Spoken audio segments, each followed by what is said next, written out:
Hey, ambitious dentist, welcome to Start Your Dental Practice, the show for existing and aspiring dentists to take your dental practice to the highest possible level.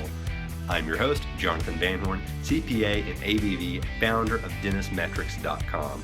In every episode, we aim to demystify the how to start a dental practice problem by bringing on world-class dentists, influencers, and consultants in the dental industry to pick their brain about how to get past the barriers involved from going from no practice to being a practice owner to owning your own successful dental practice. This is what we're going to learn in today's episode. We're going to find out how Dr. David knew it was time for him to start his dental practice. We're going to talk about how an unwanted wartime assignment in Europe taught Dr. David about mindset, politics, and religion.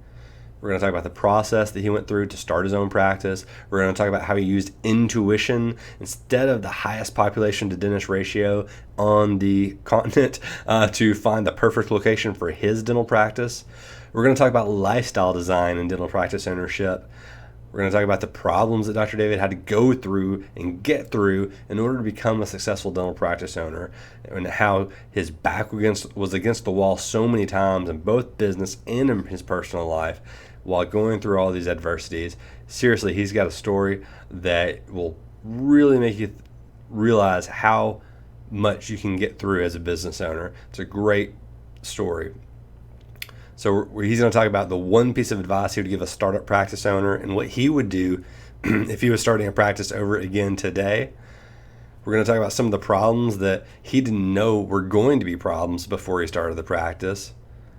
We're going to talk about his first experiment with direct mail and what happened.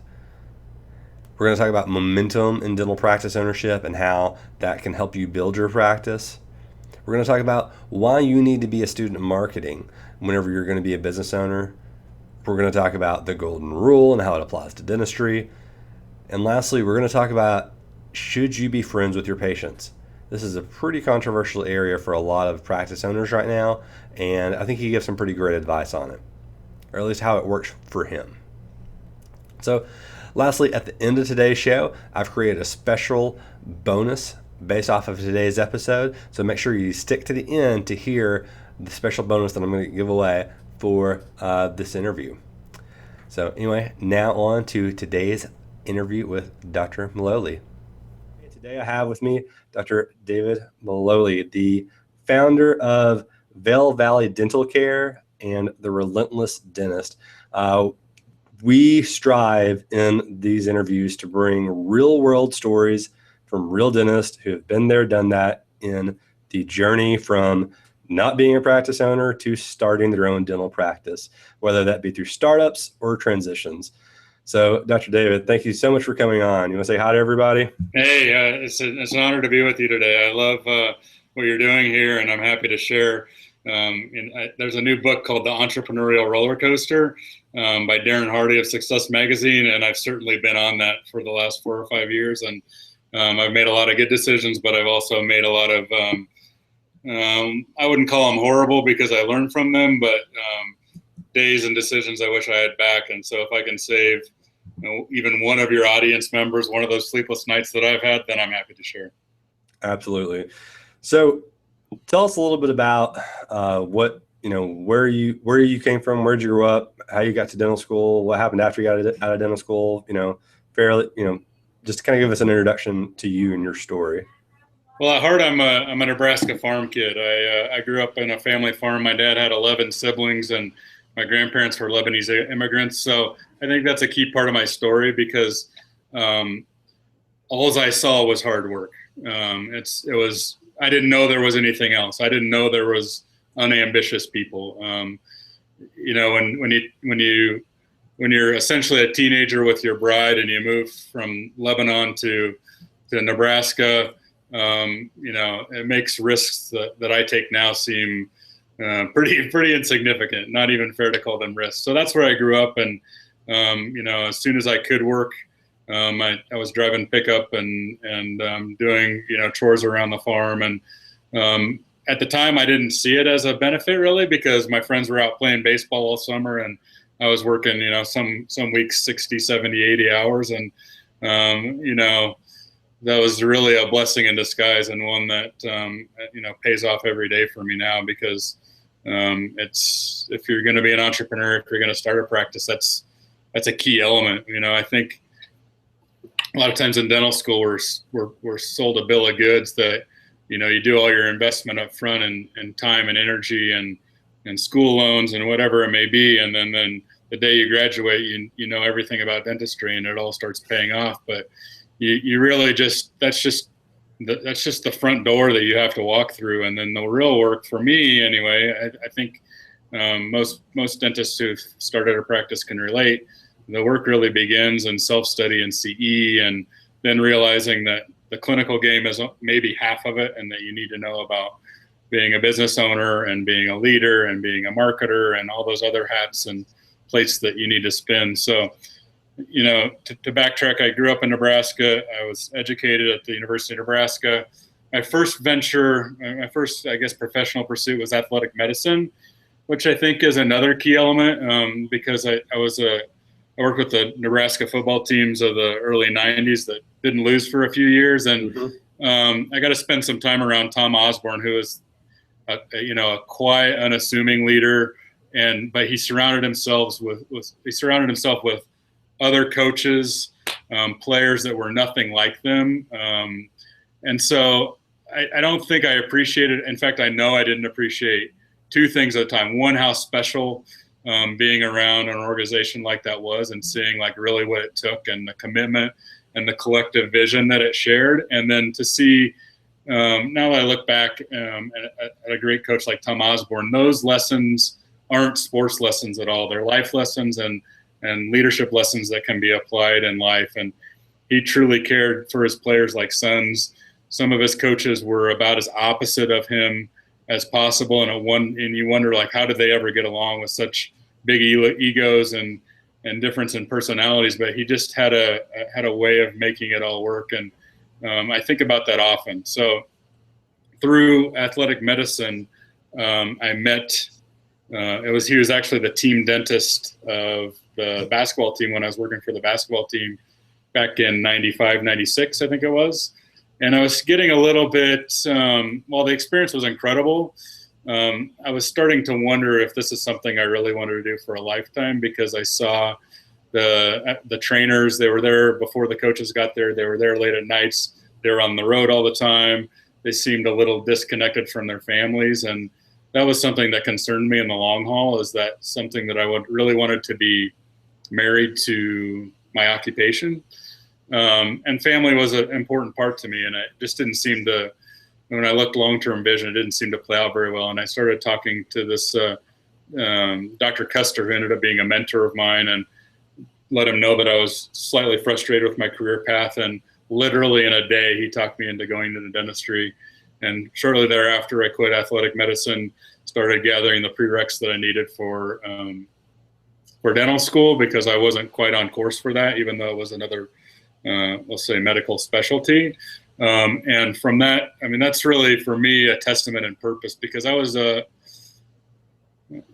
poor to mediocre student, let's just put it that way. And then once I knew exactly what I wanted, I turned it on, and I became essentially a 4.0 student, because that's what I needed to get in. I needed to make up for lost time, and I needed a story to tell the admissions committee of why my collective GPA, cumulative GPA, maybe not as high as some other candidates. So from there, got into dental school, went to the University of Nebraska Medical Center, which was there in Lincoln. While I was in dental school, I accepted a health profession scholarship through the U.S. Army and became an officer. Did a residency year as an Army officer at Fort Jackson, South Carolina. Another big kind of highlight of my career and really life, it changed my perspective completely, was I got let's just say an unwanted assignment to Europe. Being a Nebraska farm kid, that seemed like another planet to me. And little did I know that it would be an incredible experience. One, we're in wartime, seeing the real sacrifices of military, soldiers, and especially their families. The kids and spouses really is something that I think often gets overlooked. And then being able to travel abroad and open my mind to, other mindsets, whether it be political, religious, even new foods and drinks, and I didn't know what good beer, good cheese, good chocolate was before I spent 4 years in Europe. So that was the extent of it. And then I came back to the States, was an associate for a couple of years in North Carolina, looked at about every acquisition opportunity that I could find once I knew that I wanted my own practice, and then finally said it became clear to me that it was a scratch start was really the best fit for me, because everything else seemed like a giant turnaround job, and in my mind it would be just as hard, or maybe not quite as hard, I guess is a better way to put it, to build something that I really wanted, as opposed to having to hire and fire and change culture, change equipment, change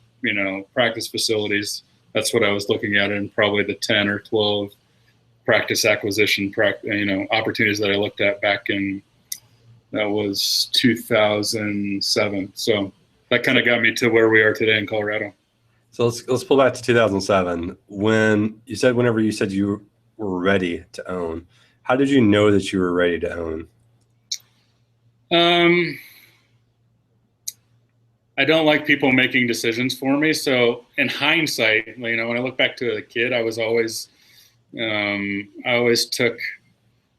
asked why. I always maybe took a contrarian view. I didn't. Maybe a nonconformist is a good term. Not radically, but I just never took everything at face value. If 8 people were doing it and they expected me to be the 9th and it didn't make sense to me, I would call them out on it. It just was kind of how I was hardwired. And I don't know how I made it through 9 years of college, 5 years of military, 2 years of being associate, to realize that I wasn't very institutionalized and I needed to do my own thing. But I'm a slow learner, I guess. But within a year or so of owning the practice, I knew that I would. It was a great practice, great team. In a lot of ways, my practice now is an attempt to emulate what was going on there. But I realized that I was a horrible employee, and that I needed to create, that at the end of my days, that I wanted to say that I created something from scratch, that I took it from idea to something that was, something that I could be proud of. So it wasn't an aha. It wasn't in a moment. Like I said, it was a long journey to realize that I needed to do things my way. So that happened in 2006, and a lot of work went into it. Then we started the practice from scratch in 2007. So what type of time frame did it take from the point where you said, okay, we're going to start? Did you just go find a spot? Did you do a lot of research? Did an opportunity come available? How did you decide where to go to? It was July 2007. I was looking all over for acquisitions, and I was getting desperate because I had already resigned essentially. And I was relying on these locum tenens gigs to supply a paycheck, and they weren't nearly as plentiful as I thought they would be. And this is in the Charlotte, North Carolina area. So, I was looking at practices like mad, talking to brokers. We started looking in the Charlotte area. We owned a home there, so it only made sense to try and find something there. And then one thing led to another. We started looking like in the Asheville area, the mountains of North Carolina. Found a practice there that I thought I was for sure going to buy. This is kind of a testament to intuition that a lot of like Jack Welch's and people talk about making decisions from the gut. I was going to buy this practice. It was a done deal. I went in for a chart audit. Everything looked good. It was a golden goose. I mean, it was kind of like a no-brainer. It wasn't owner operated, and I knew that with my energy and excitement going in there and taking this thing from good to great would be maybe not easy, but almost automatic. And then I went home, and it was time to make an offer, and I couldn't do it. And I still don't know to this day why exactly I had that. It was nothing obvious, like I discovered something that made it I went from a good deal to a bad deal. Mm-hmm. Ultimately, I couldn't do it, and I didn't do it. So from the mountains of North Carolina, I grew up in Nebraska. My wife grew up in Colorado, and as long as I've known her, she always had intentions of living in Colorado. And we kind of said, what the heck, if we're going to live in the mountains, let's look in the Rocky Mountains, which would be closer to home, closer to our parents and siblings and so forth. And so it was the week of 4th of July of 2007. I looked at a couple practices in the Colorado Springs area. Then there was the 4th of July, so there was no appointments to be had. So we came up to the Vail area just to get away, just to like a little 48-hour vacation. And I was online. I was like, is there anything available there? There was a practice that was kind of for sale. I talked to the guy.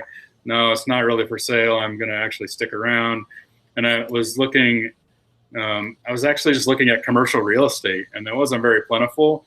But I saw this picture and I was like, that's an old dental office. I just knew I could see like kind of the sterilization area on pictures. And so I decided to give the agent a call. And they literally met me on almost no notice on the 4th of July. And I just looked at this dusty space, and it seemed like I was going through the motions, really. But what happened after that was probably even more important. When we lived in Europe, and the one thing I recognized coming from like strong, hard work ethic, dusk till dawn type upbringings, is their people had more of a balance, and they celebrated life. And I had never really seen that to any large degree. And then I went from Nebraska, hardworking my whole life, go to Europe, complete culture shock. And then I came back and I was back in this rat race again. And so it was like whiplash or culture shock times 2. And when I got to Vail, I realized that it had a lot of that feel. People were really enjoyed their lifestyle. They were really active. There was good food. Everyone was hiking, biking, kayaking, skiing, all the, any spare moment that they had. And it reminded me a lot of Europe. And I remember pulling the shades at the Marriott Hotel in Vail that night and saying, Kara, I think we should make a go of this. And so it made no sense financially. We still had our house in North Carolina. I had no connections here. I wasn't networked into the community.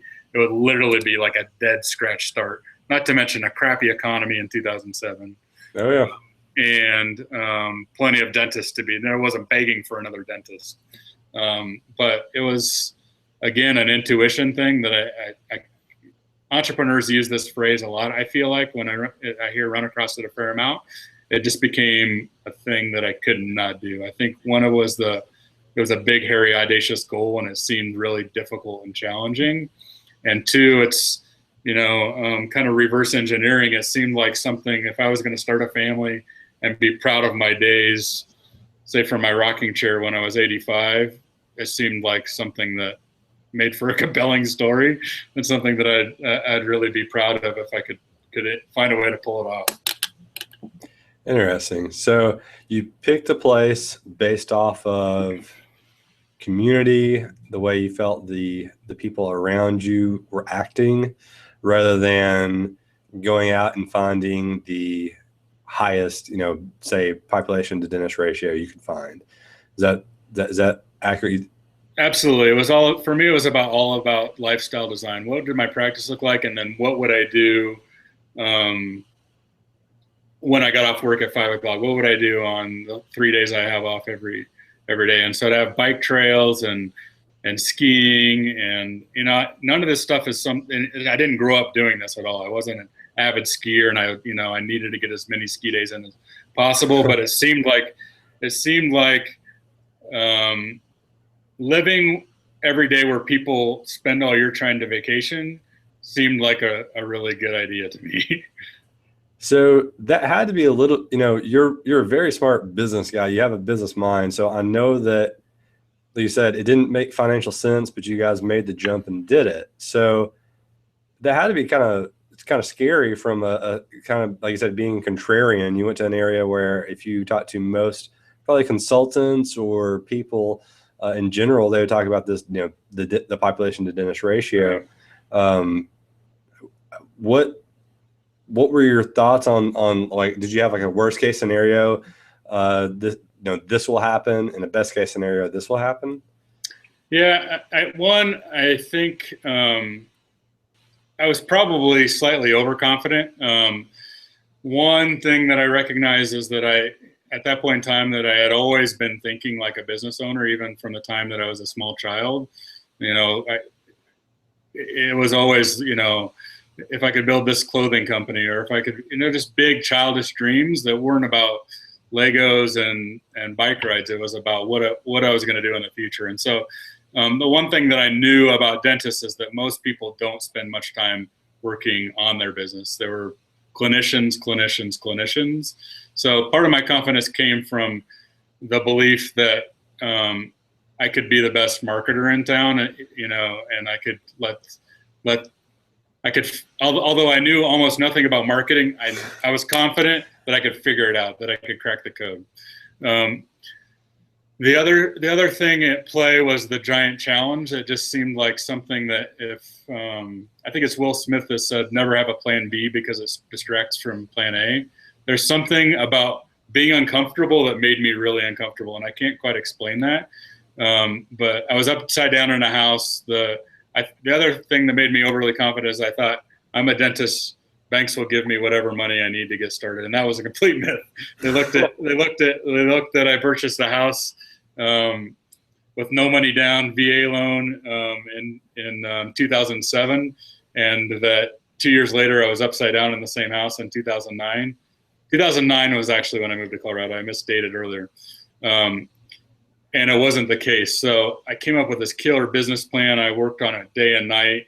When I sent it in, they were like, where did you get this? And it was just like, I thought over everything, and I compiled other non-dentist business plan. And I was just really committed to making this happen. But yeah, a lot of people told us we're stupid and crazy. Local competitors did. The lenders weren't very free with the loan.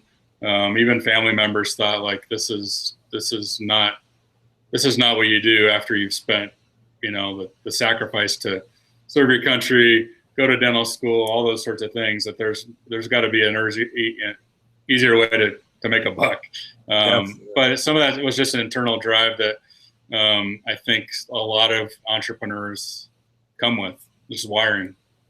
It seems like you're kind of fighting to go uphill, even though people were telling you, hey, go a different path. Would you, if you had to do it all over again, would you do the exact same thing you did, or would you pick an area that didn't have so much resistance?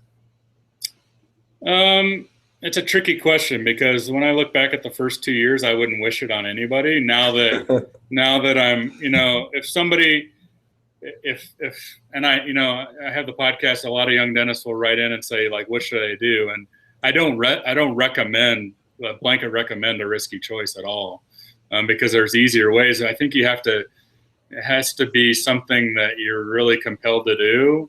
And that, it can be, what I did, it could have been done a lot of different ways. You could have gone into a practice that was, like the practice I was talking about, and essentially flipped it, turned it from good to great, and sold it. And then you would have had cash in the bank, which I didn't have, substantial amount of backing there. I would have done it only because, for me, like looking back, there were days when I thought it was the stupidest idea in the world. Not to mention that when we started moving here, I found out my wife was pregnant. So instead of another mouth to feed, I had 2 mouths to feed. Yep. All that ended up being blessing in disguise, because, when I remember looking at Bennett's crib when he was a baby, and basically saying internally, I don't know how I'm going to make this work, but it's going to happen. And so all those things that could have been crushing blows, in some ways, I just harnessed as motivation. And so in hindsight, I would have done it all over again, because to me, it was like going to the gym. It strengthened that muscle. One, willpower, knowing that, dark days have come since then, and they'll come again, to know that, there's a really good book by Ryan Holiday called The Obstacle is the Way. And it's that stoic thinking of the knowing that if I get diagnosed with a malignancy or whatever, you can turn that in.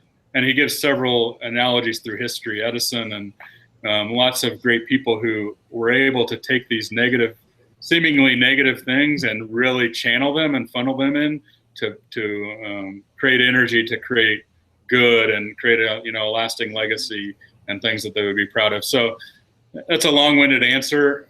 I wanted to preface it in that I wouldn't recommend it for everyone, because there's other ways to do it, but it's different strokes for different folks, and it was the right thing for me to do. Now we're looking back 6 years essentially.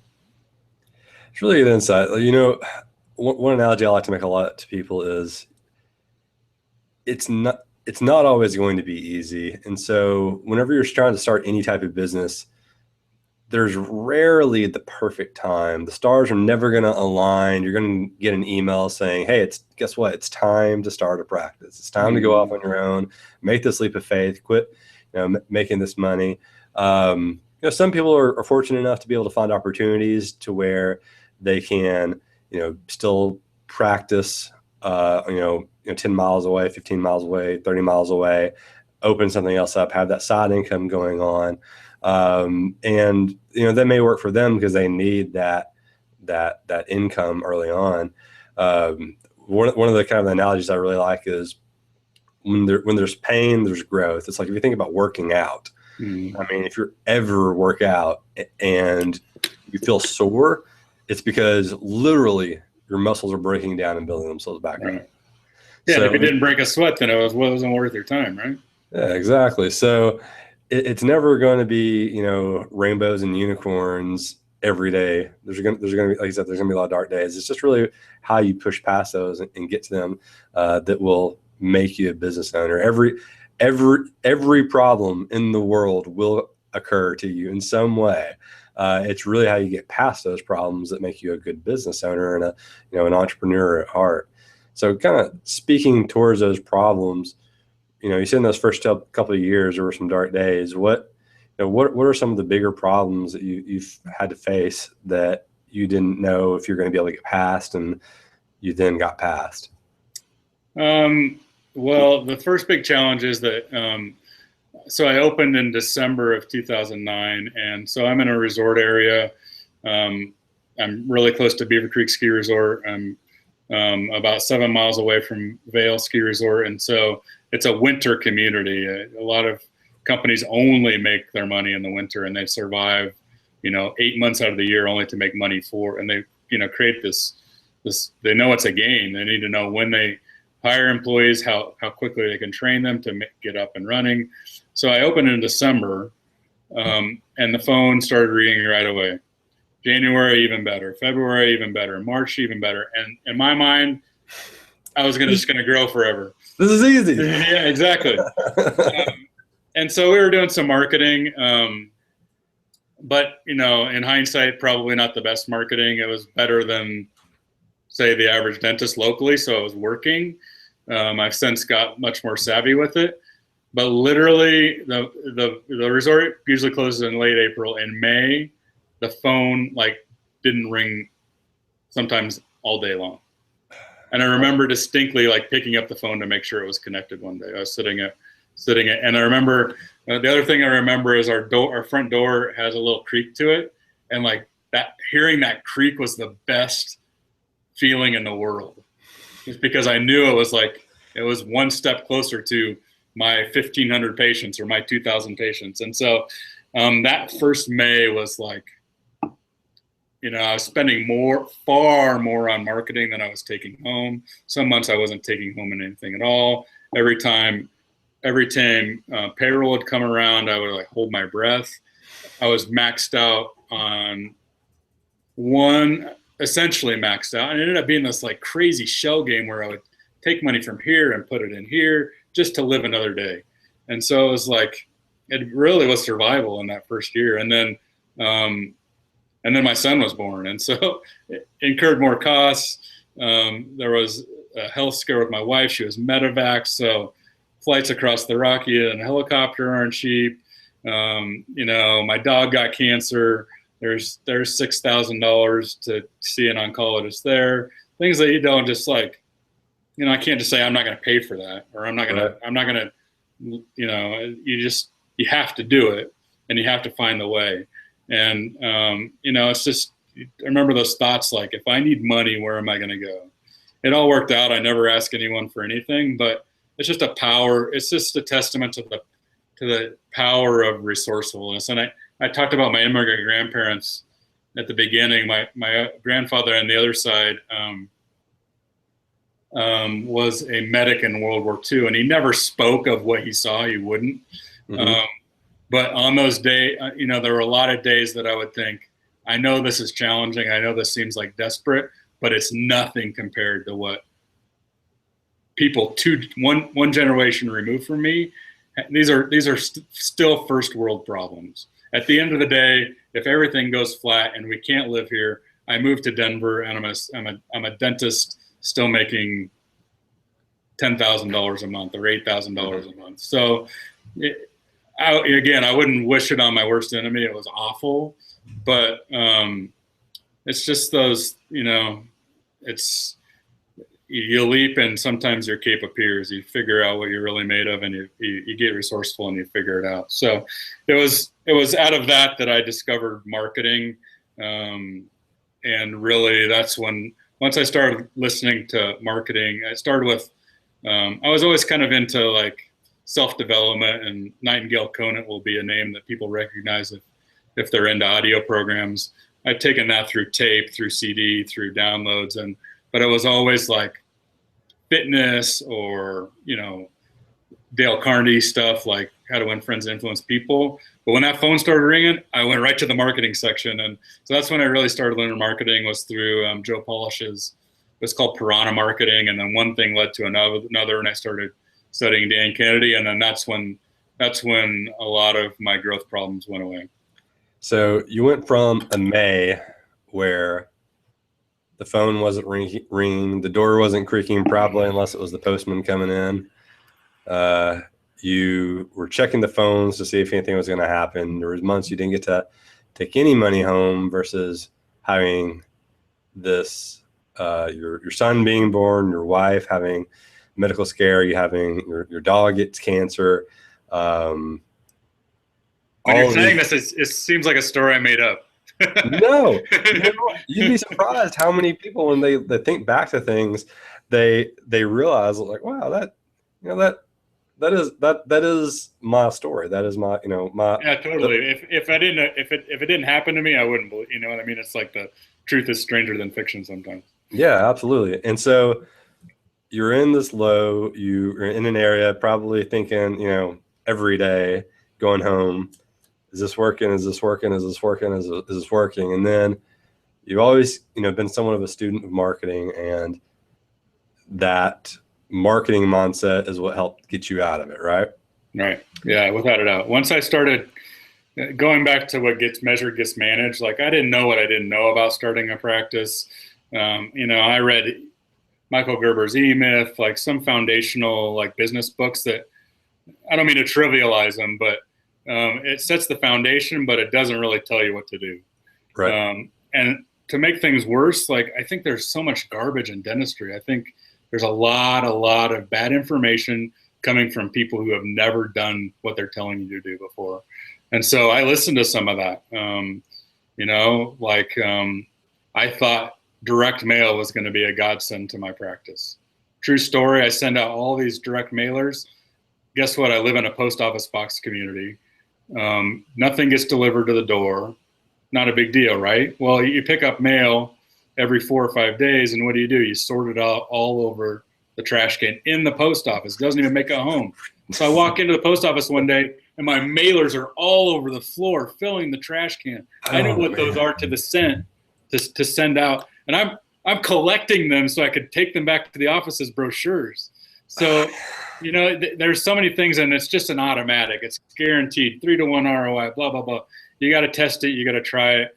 I tried everything. Some things worked fantastically. Some things were a complete loser. But I was tracking it carefully. And when I started tracking new patients, going back to what gets measured gets managed, it's a Drucker comment, proved true to me. Whatever I focused on and put the team's attention on, I automatically got better. So, I remember going from not many new patients, really within a matter of months. I think our high was like 83 or 85. And that's enough to keep a hygienist and a dentist pretty darn busy in the first year of practice. And so then that just fueled the fire. I love being an entrepreneur now. I love marketing. I want to grow. And, it becomes a little bit of an insatiable appetite, but to me, it all came back down to the whole analogy or saying that I learned from a Dan Kennedy program, is that the most important day of an entrepreneur is when they go from the maker of the thing to a marketer of the thing. And that sounds really, really simple, and it's easy to gloss over. But literally, like for me, when I stopped being a dentist and started being a marketer of dental services, still clinical excellence was important. But that first piece, that leading piece, making sure that people knew who I was, they knew there was a call to action, they were calling the phone, we were converting that phone to an appointment, then we were exceeding expectations in that first new patient visit. Once I figured that out, then everything in the practice became easier. So you touched on, there's a really famous quote I wanted to share about your story of where you were, where you went to, the revelations you had. And it's from Winston Churchill. It's one of my favorite ones. It's, if you find yourself going through hell, keep going. Oh yeah. Because when you give up, you stop. Mm-hmm. And you aren't going to be able to make any continued progress. So you also touched on a point that there's a lot of people out there that don't have that say a lot of stuff in dentistry, and I absolutely agree with that. There's a ton of people in dentistry that sell to dentists because of the fact that, I don't know if it's if you want to use the term easy prey, it's that a lot of people are searching for solutions, and it makes a lot of sense for, if you can sell to a dentist, they have the money to be able to pay to solve those problems sometimes. So that creates an environment for people who don't have the real solutions to come in and just say that they have the solutions. Totally. So that's a warning call to everybody out there. There's definitely people out there that are going to be more than happy to sell you a bill of sales. So you talked about people that don't have anything, that they paint a picture, but they don't actually show you how to paint the brush, basically. What if you were going to give somebody that's sitting in a position that is considering practice ownership, or is, probably, let's talk about them first, what would you give yourself advice? Like if you're sitting across the table from yourself, from, the point where you've decided on a location and you're going to start the practice, what is one piece of advice you would give yourself with the knowledge you have today? I think for us, it's all about momentum. I don't think I was dead set on it because I thought it was going to come easier than it really did.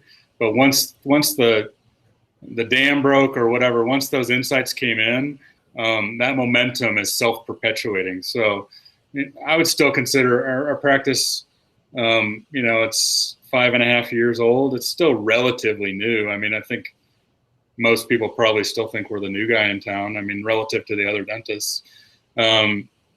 But, I've taken that initial, if you think of it as a tidal wave or something of that nature, I took that initial marketing prowess and started a flow of new patients. I realized what worked and what didn't work. So that would be one ingredient, is to fail fast. Realize that all your assumptions might be wrong and that you have to test them. So I think it's a book that talks about permanent beta phase. So these tech companies know that their first product is not going to work fantastically, but they get it to market, and then they listen to their consumer to figure out what version 2.0 or 3.0 should really look like. And they work at all the bugs and kinks. So fail fast is one ingredient. Be a perpetual student of marketing is another point. Like I said, we started with a new patient, then we realized how to give them a great experience. Then we made it a system to ask for referrals. So you turn one patient into 2 patients, and then you reward the referrals.